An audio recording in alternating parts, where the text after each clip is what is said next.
you just gotta see this. In the last ZBCN video, you can just go there, and I said I'm gonna short to this level right here, the 3.5 something area where we are at right now. This is exactly where I was interested in basically shorting at, and I will not be buying yet. Why? Let me just zoom in a little bit because I might change my thesis. Yeah, we have more sellers. Look at this, 294 to 40, 137, 65, 65, 78.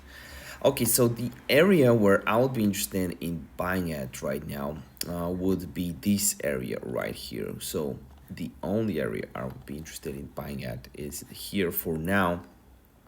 So primarily I'm short biased, and to be honest with you, I had this short and I'm planning to keep it until the 34726 area, so for a 14% trade.